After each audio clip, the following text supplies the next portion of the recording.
another ASMR, a new, fresh ASMR, a daily one, about the Grand Duchy of Moscow. Grand Duchy of Moscow. A wild rise to power. Well, we're gonna discover together how a small principality from late 13th century was the foundation layer of the Russian Empire. The Grand Duchy of Moscow was a mix of ambition, strategy, and weirdness. It outnumbered rivals. So here with the darker green, there is the Principality of Moscow from 13th century, and how it expanded through conquest, covering over 2 million square kilometers. Well, first, the Duchy of Moscow was founded in 1283 when Prince Daniel of Moscow, the younger son of Alexander Nevsky, inherited a small territory around Moscow.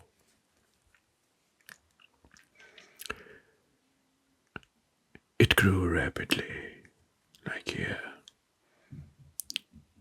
due to the strategic marriages, alliances, and political cunning, absorbing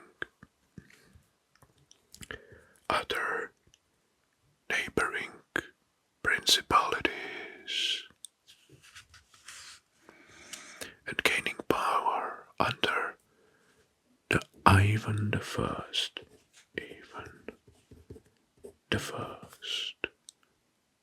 And Dmitry Donskoy.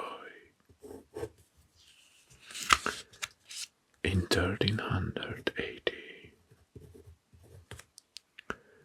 Dmitry Donskoy led the Russian to victory over Mongols.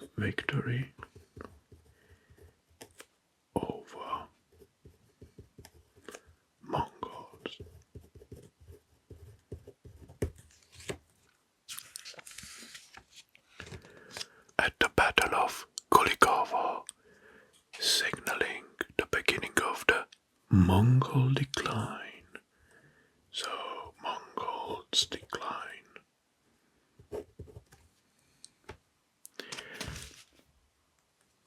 In 1480, Ivan III, or Ivan the Great, finally ended Mongol rule, marking the rise of Moscow as a sovereign power. Now, some stats. It started as a small principality and grew with only 2,000 square kilometers, but expanded dramatically to more than 2.5 million square kilometers in the 16th century.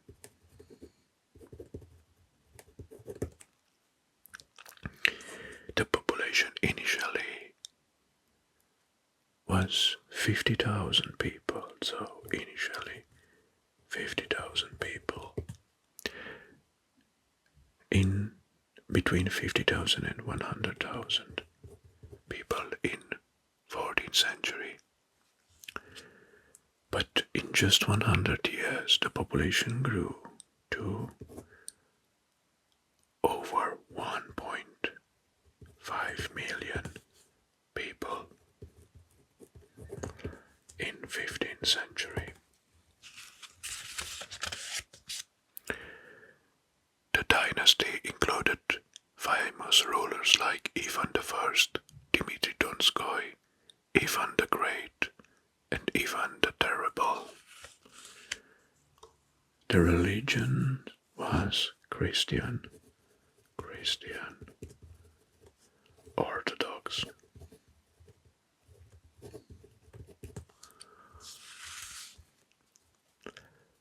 In Russia, after the fall of the Constantinople in 1453,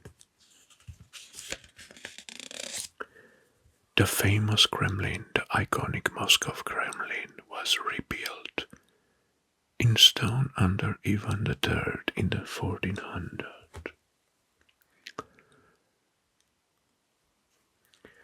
Well, so it seems that this Principality of Grand Duchy of Moscow, or this country or kingdom, was born when they repelled the Mongols from their territories, from these territories. Secret tactics against Mongols. Even the first Kalita was nicknamed Money Bag.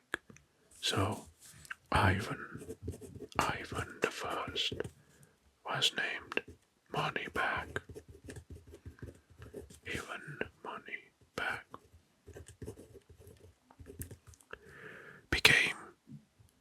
he secretly paid off Mongols to let Moscow expand.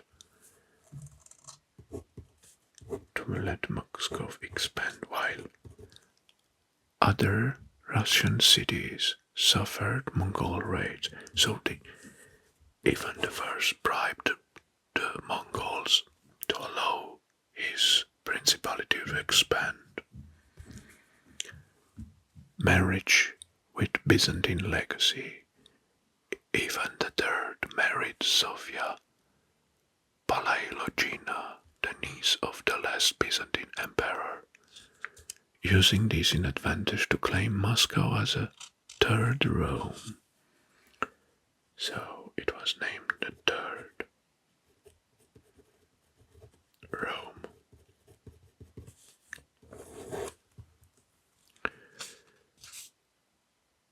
The first Tsar obsession, Ivan the Terrible or Ivan the Fourth, was obsessed with alchemy and black magic, even bringing foreign mystic to his court. Moscow had an advantage over the other principalities because they used an intelligence network with secret informants reporting to the Grand Duke. This, made them have some advantages over the rivalry principalities. First subway systems. Did you know that Moscow early rulers built an underground escape tunnels beneath the Kremlin in case of an invasion? The Muscovites once fooled their enemies by pretending to surrender before launching a surprise attack.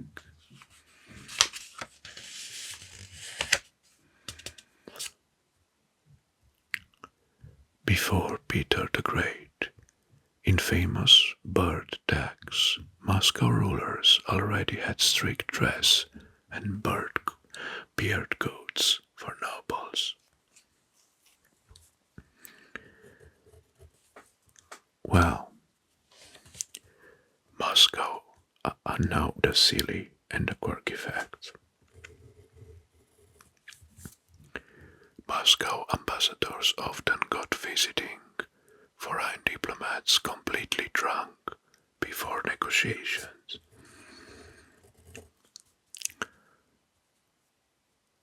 Even the Terrible's animal court.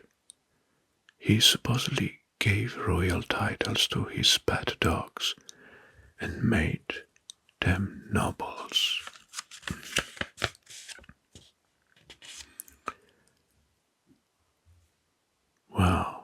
Even the Terrible was very known for his mostly parties at the court, but some feasts at the royal court turned into food fights among the drunk nobles.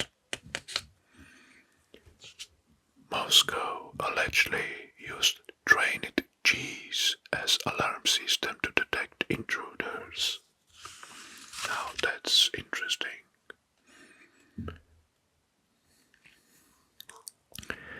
We are knowing, or we heard about the facts of Ivan the Fourth or Ivan the Terrible, but what you won't know is that he was so paranoid that he forced his barbers to swear oaths of loyalty before letting them near his head.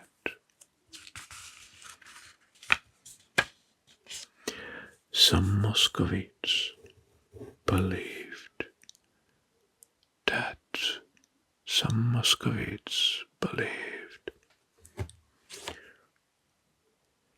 inside the Kremlin there is a cursed chair, and whoever sat on it would meet a terrible fate.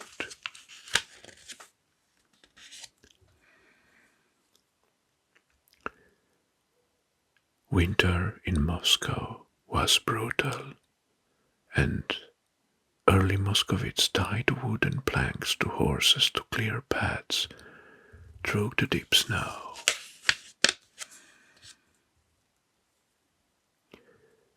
Russian nobles in the 15th century wore massive golden chains to show off their wealth. Some so heavy they had servants hold them up while they walked. Fortress of ice. Fortress of ice. In some winters, Moscow built temporary ice fortifications for fun and military drills.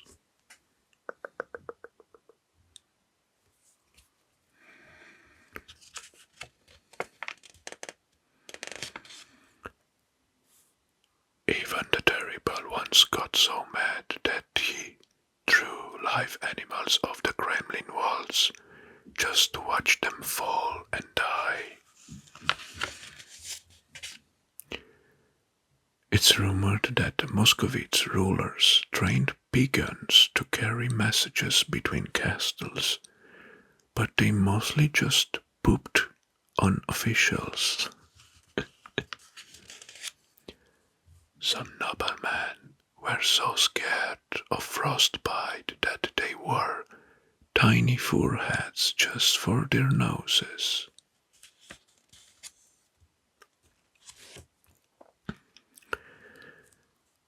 The drunken beer parties.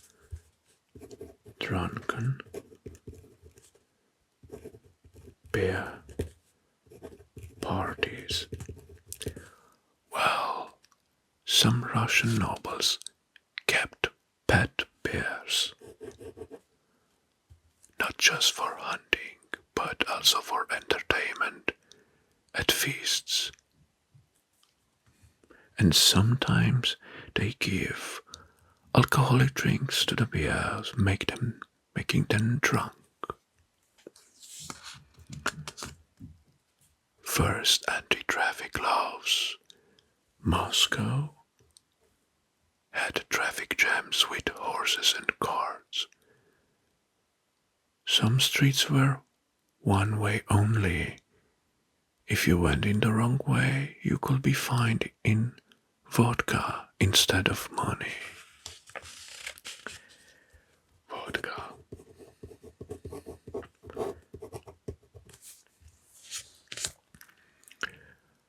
While Moscow became a mighty empire back then, we can see here, its quirky traditions and bizarre moments make it more than just a story or a conquest. It is a tale of medieval madness, secret tunnels, and a lot of vodka. Because history is always full of legends, tales, and secrets. Thank you very much for watching, and until next time, I wish you all the best. Bye bye.